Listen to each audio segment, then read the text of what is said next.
Welcome, dear students of 11th Accountancy. Our today's topic is again rules of debt and credit. We have learned so many questions and so many rules of this chapter, and this is question number 13 we are going to solve. The question is, analyze the following transactions according to the modern approach and state the accounts whether to be debited or credited. Number 1, bought goods on credit from Mr. A. 2, received a check from a customer Mahesh. 3, deposited Mahesh's check next day. 4, paid an advance to suppliers of goods. Bank intimated that Mahesh's check was dishonorable. Number 6, received an advance from customers. We have the forward here. This is according to the modern approach of rules of debt and credit. This is modern approach, and we have the format. We have already learned questions according to this format. Transaction number 1 is bought goods on credit from Mr. A. That means we have purchased goods. Company has purchased goods. Here the account involved is purchase account. Purchase account.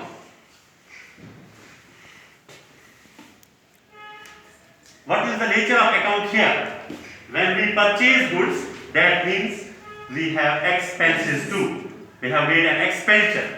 That means expense is involved here. Nature of account is expense. And how this account is affected?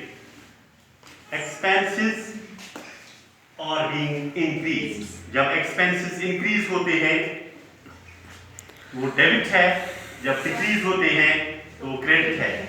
Debit the increase in expenses, credit the decrease in expenses. Debit the increase and credit the decrease in expenses. तो यहाँ पर क्या है? Increase, expenses जब increase होते हैं तो वो debit है. Accounts will be debited.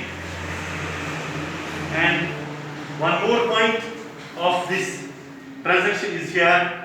Mr. A's account is involved. We are purchasing goods from Mr. A on credit. We are not paying the cash. Cash हम pay नहीं कर रहे हैं, बल्कि हम on credit from Mr. A. So Mr. A's account. Mr. A's account is involved here. जब हम mister A से ऑन क्रेडिट गुड्स लाते हैं, परचेज करते हैं, तो ये लायबिलिटी बन रही है, कर्जा है. हमने कैश पे नहीं किया, विदाउट पेमेंट हमने लाया ऑन क्रेडिट, तो ये क्या है? लायबिलिटी. हम रूल फॉलो करेंगे. Debit the decrease in liability and credit the decrease in debit the decrease and credit the increase in liability. जब liability कम होती है तो वो debit है, जब liability ज़्यादा होती है तो वो debit है, credit है. क्या है? Credit है. यहाँ दोबारा बताइए. जब liability increase होती है, जब liability increase होती है तो वो क्या है? Debit है. क्या है? Debit.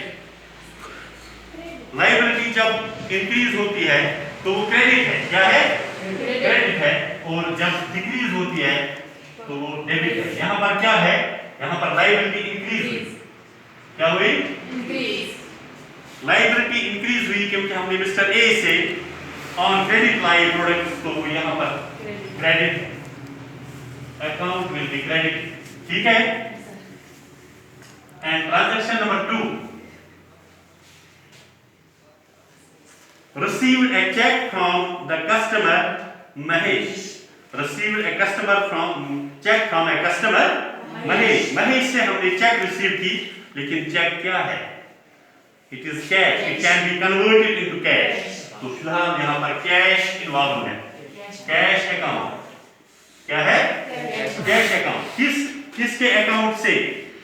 किसके account से हमने receive किया? महेश के. और दूसरा है Mahesh's account. Mahesh's account. दो अकाउंट्स है यहाँ पर इन्वॉल्व, कैश और महेश। दोनों चीजों में ये, दोनों सूरतों में ये एसेट है, asset in both the form. यहाँ पर भी एसेट है, asset is involve here as well as here, ठीक है।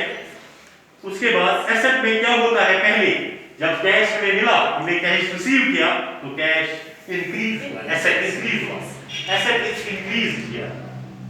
तो as per rule we know debit the increase and credit the decrease in assets. तो यहाँ पर क्या है, ये डेबिट, क्या है, debit account is debited here. तो उसके बाद जब महेश का अकाउंट है, ये महेश से लिया है एसेट हमने, तो एसेट यहाँ पर डिक्रीज होता है, क्या होता है, डिक्रीज। दोबारा debit the increase and credit the decrease in assets. तो यहाँ पर क्रेडिट है, एक दोनों जगह एसेट है, यहाँ एसेट इंक्रीज होता है तो डेबिट है, और यहाँ एसेट डिक्रीज होता है तो क्या है, क्रेडिट है। ट्रांजैक्शन सी ट्रांजैक्शन में हाँ बताइए,